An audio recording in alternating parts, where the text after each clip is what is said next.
Hello you guys, and thank you so much for tuning into my channel. I feel like it stays being a long time, so I wanted to do like a quick sort of like get ready with me as I talk about the horrible men that date within our communities.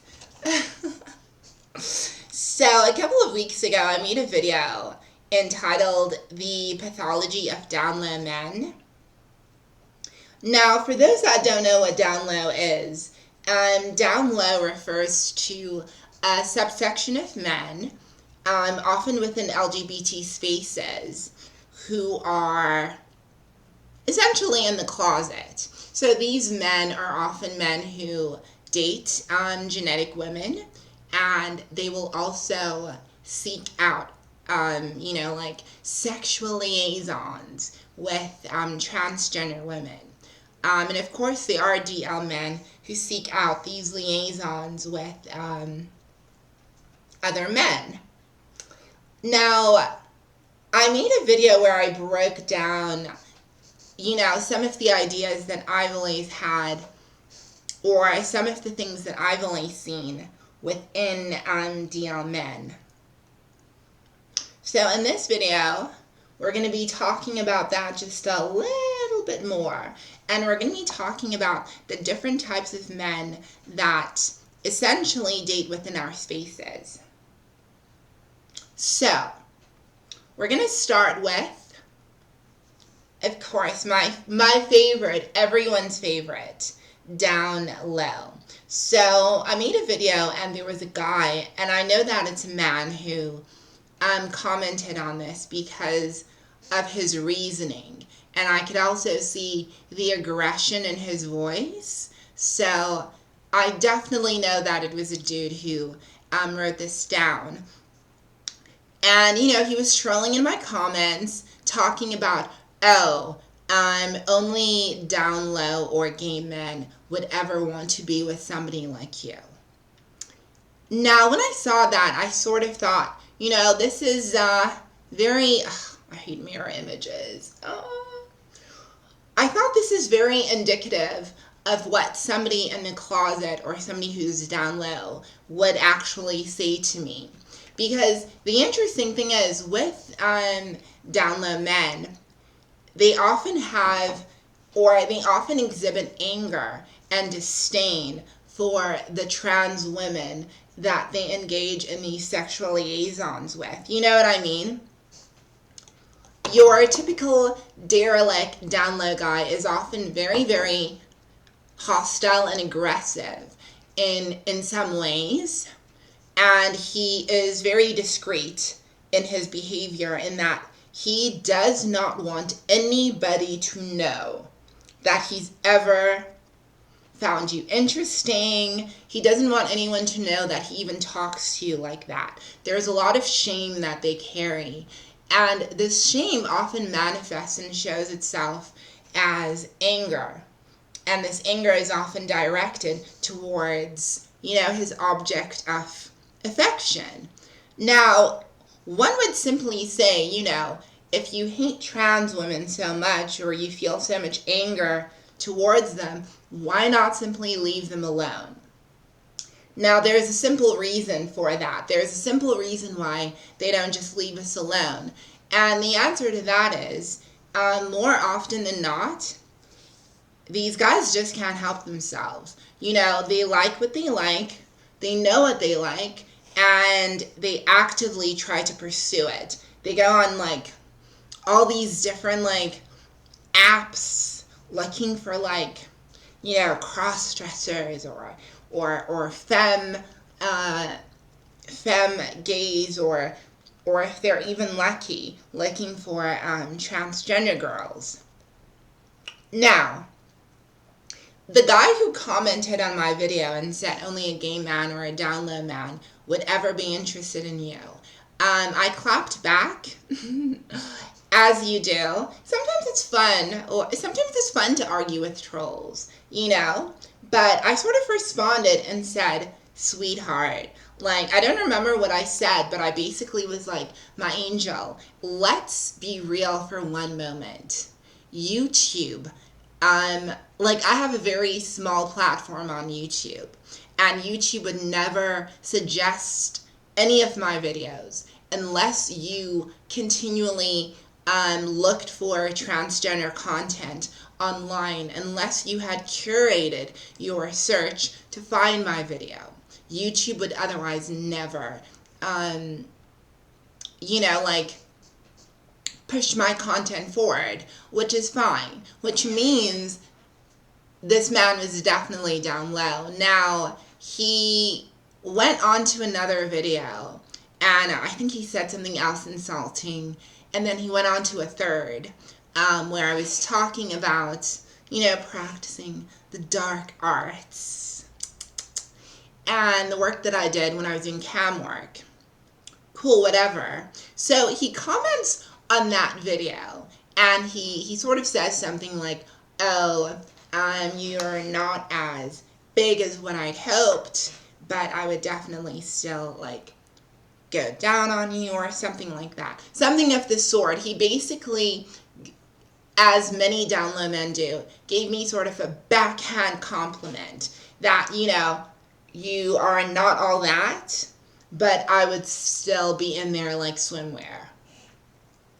Very, very interesting. And I thought, this is very telling of the type of men that are down low. They carry so much shame and anger and feel that the only way they can engage with us is through aggression and their derelict behavior. So I just left it at that. I was like, you know what, I'm not going to entertain this confused soul.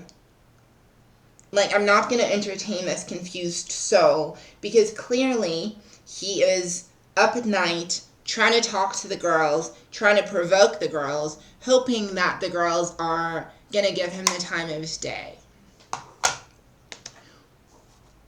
Now, when we talk about your average down low man, they are often, like I said, they're in the closet.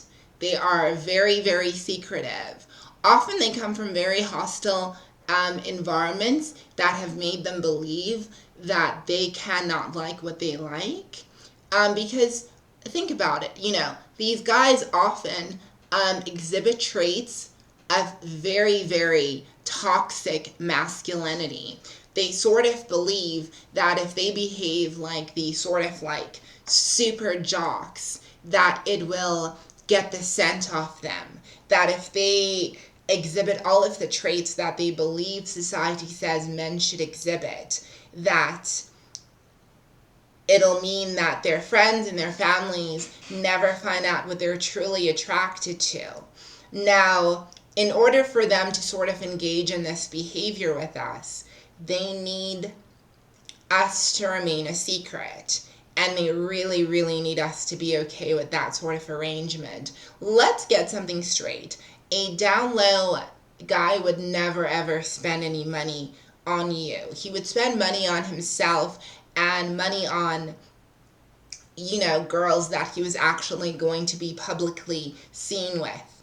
A down low man will never claim his trans side piece. But here's the interesting thing, because I've been in relationships with, I've been in a situationship with, guys that were down low.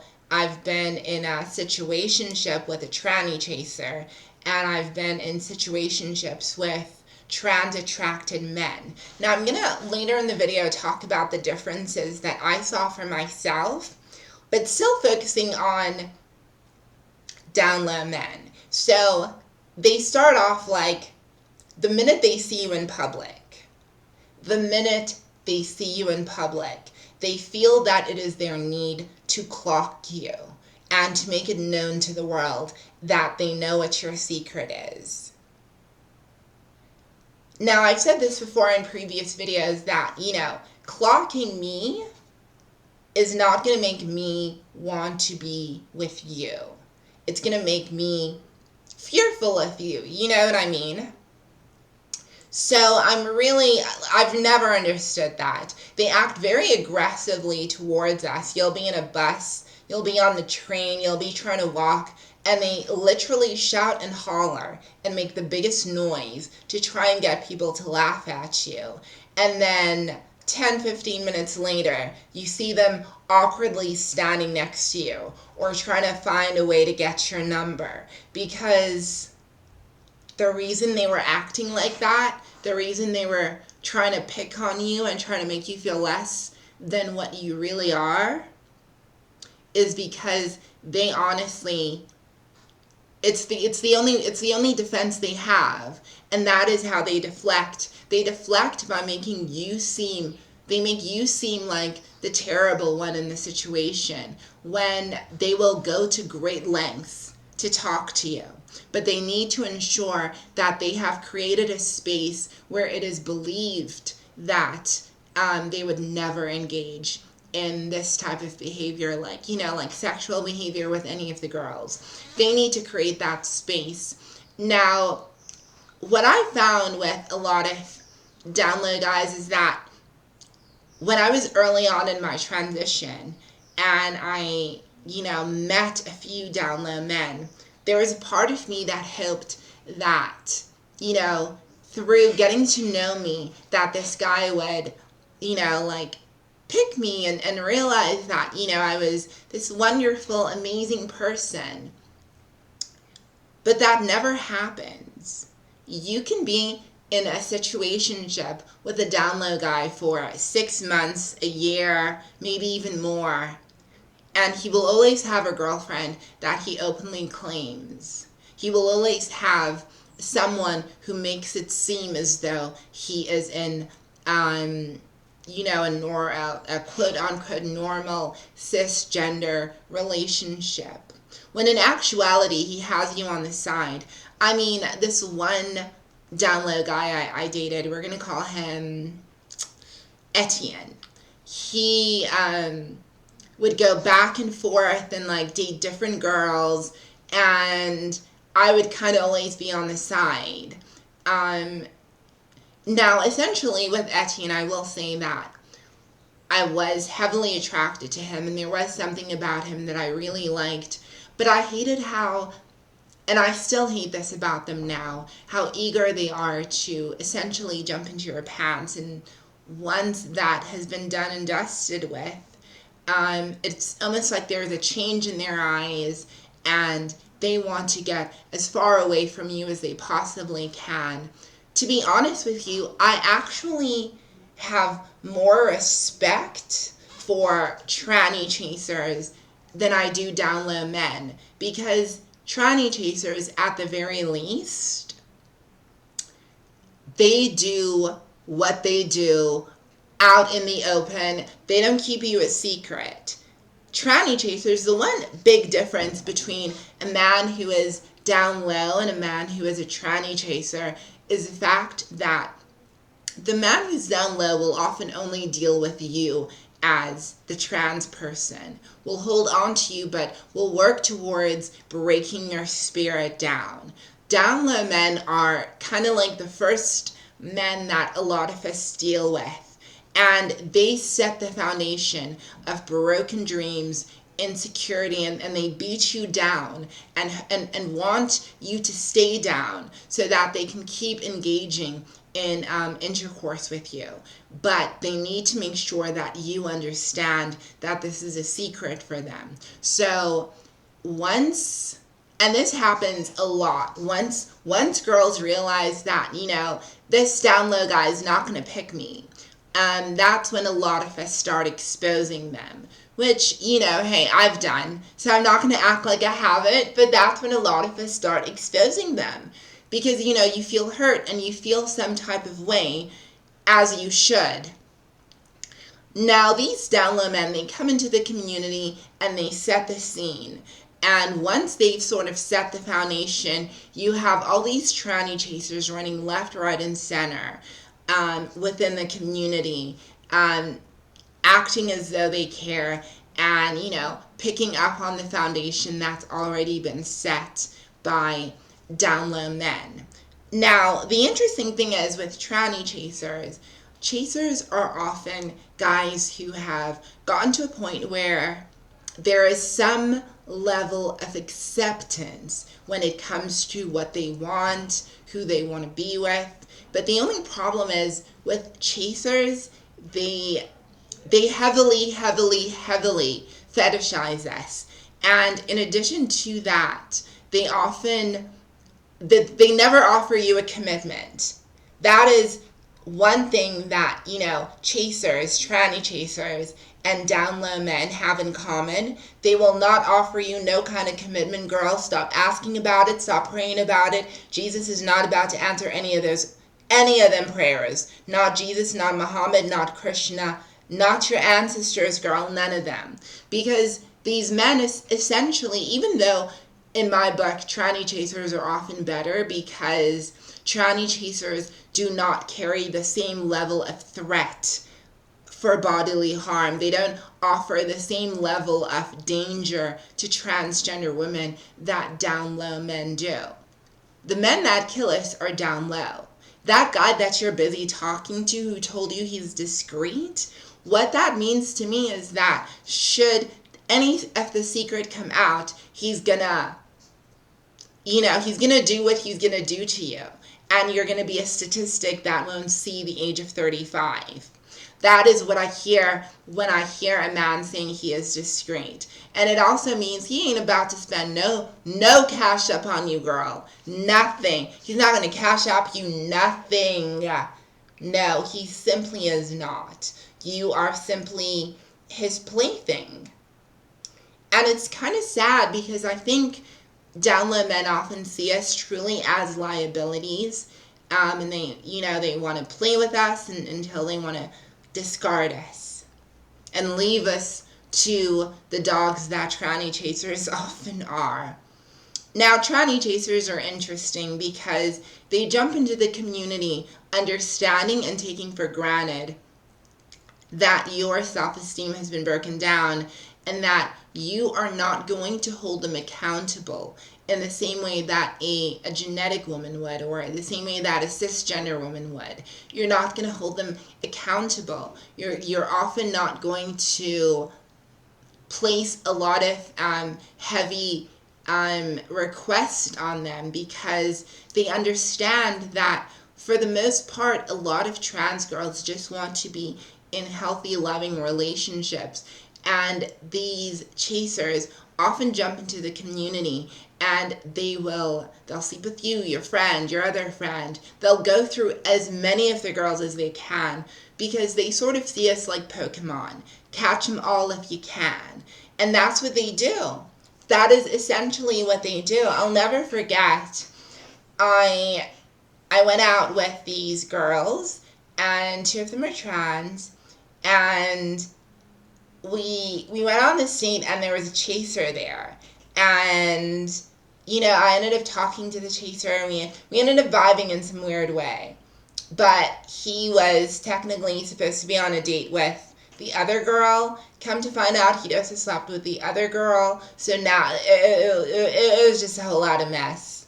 The tranny chasers will offer you the most incestuous mess that you have ever seen in your life, girl. Run. Well, unless he's cute and you're not looking for anything stable with him.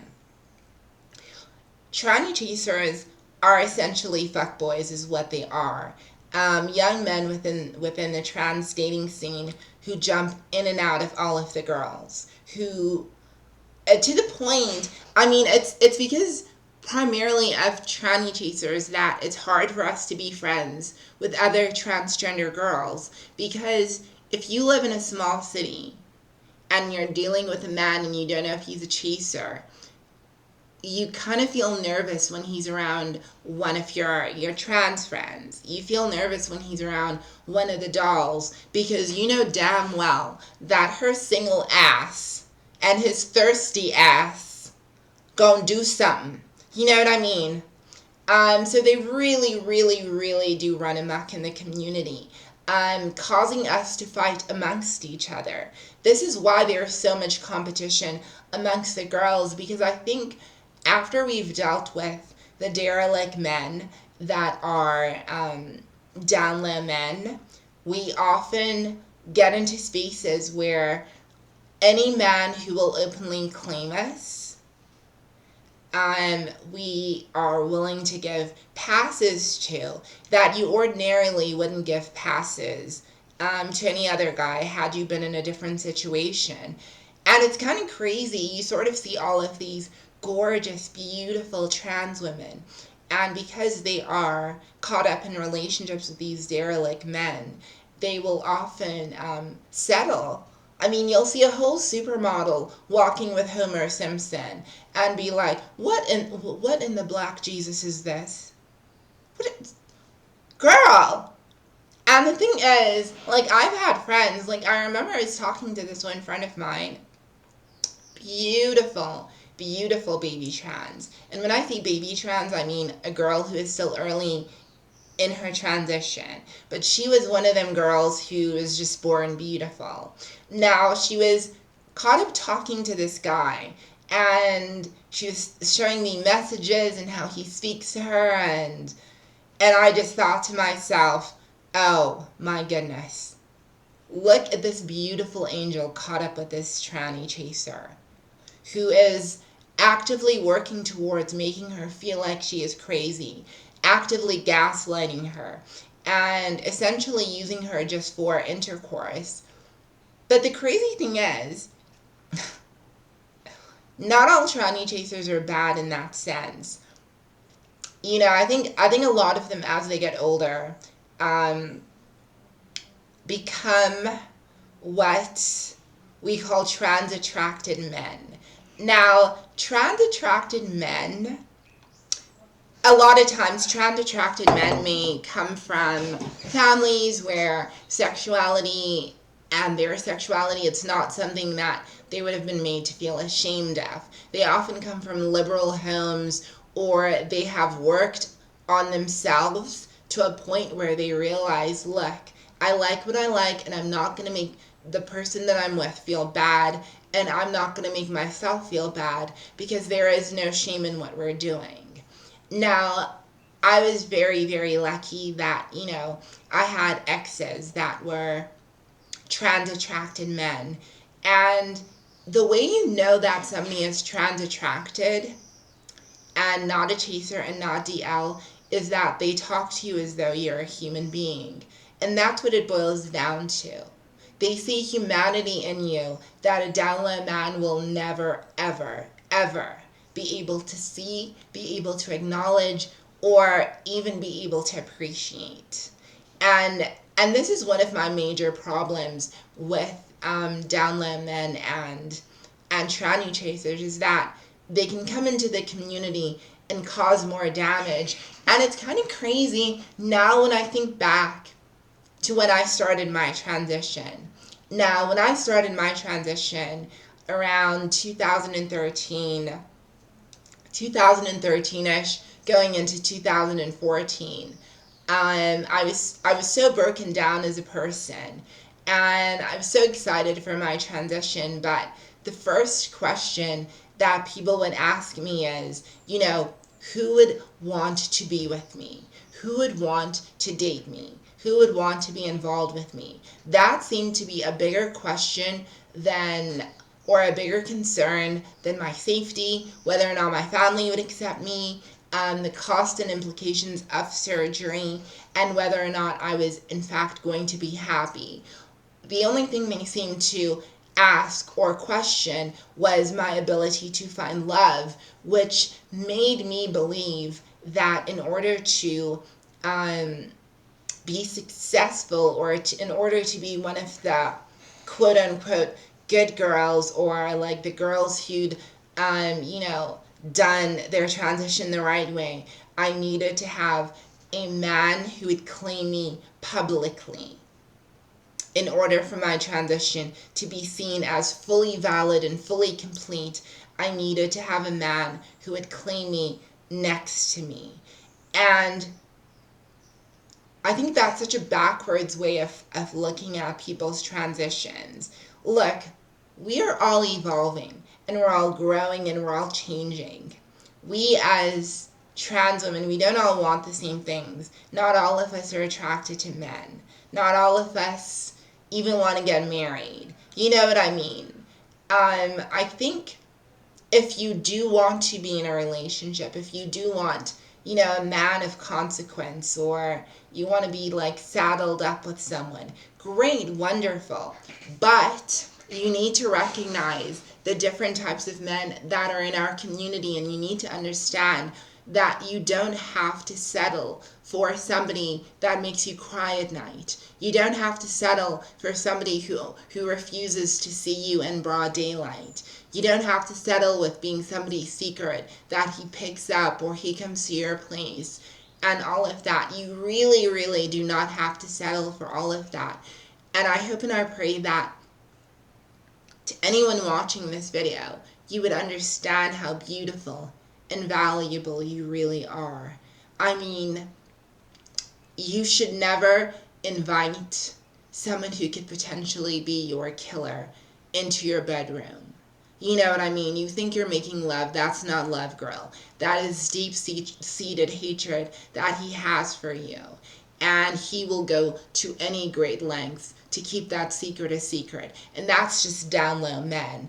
And as for the chasers, they are going to run amok. They're just going to try and do as much as they can with as many people as they can with. So if you're ever going to meet a guy, realize and recognize that he's a chaser and expect a commitment from him, girl, you better move to a city where there are no trans girls, where you are the only option. Because I promise you, chasers do this. They jump in and out of they jump into the community, in and out of the girls' bedrooms, and they have no shame, qualms, or issues about it. Yeah, he might not mind being seen with you in public, but he's not going to go anything further than that. The type of men that you really need to be focusing on are trans-attracted men who are willing to date you publicly, who are willing to make a commitment to you, who are willing to be seen with you. And I've gotten to a point now where that to me is a prerequisite. If you want us to sort of go out on a date or whatever, or if you want to, I don't know, meet me or be with me or whatever, offer me some kind of commitment. Going on a date, that's the security deposit. I need to know that you're not crazy. I need to know that I can walk down the street with you hand in hand and you will have no issues. Now, the other interesting thing that both DL men and tranny chasers do is that right off the bat, immediately on day one, they want to talk about intercourse and different ways to have it and this, that, and the other. Day one, they don't ask nothing about your mom. They don't ask nothing about how you grew up. They don't ask nothing about, like, even your zodiac and weird things like that. They only want to ask about your body, which, cool, whatever. And if you're in situations where guys are trying to hit you up and trying to get you to send stuff, it is okay for you to be rude to them. It is okay for you to cut them off. It is literally okay for you to even block them because you don't have to deal with that. You know what I mean? A man who is really interested, a man who is truly trans attracted, is going to understand that you have boundaries and standards that you're simply not going to change just because, his little friend downstairs wants to talk to Penelope.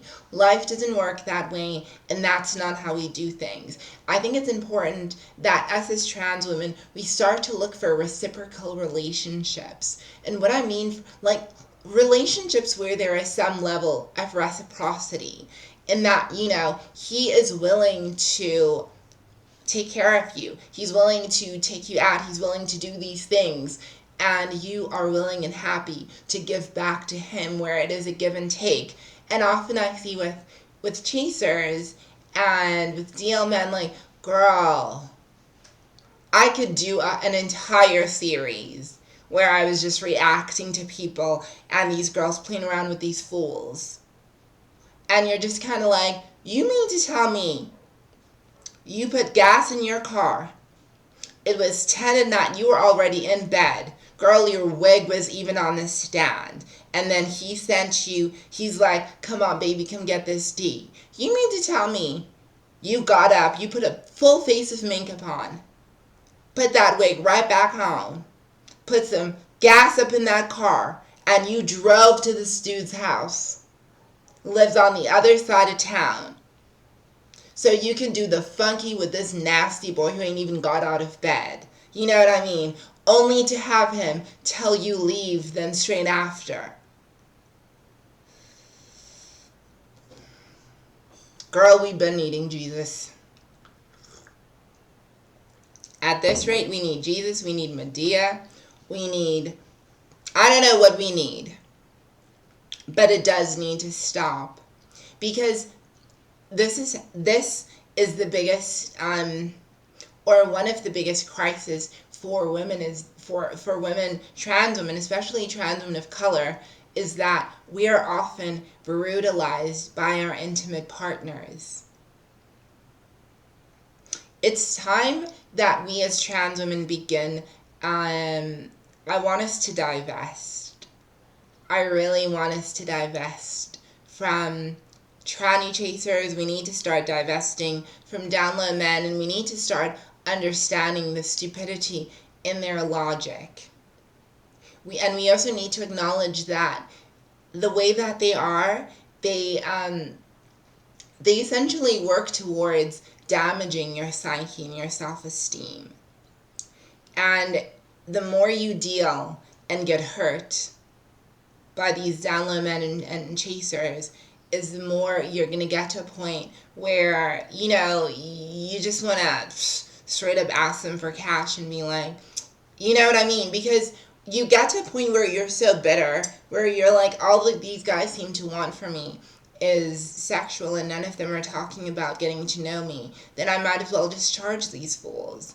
And that's what so many girls in the community have gone and done. They've just gotten to a point where they're like, well, while I wait for my Prince Charming, these bills are piling up. And if you want to, you know, A, B, C, and D, you better A, B, C, and D me. Girl. You know, I get it. I get it, girl. I had that same mindset. Just, you know, if you do that, just be careful, because, girl.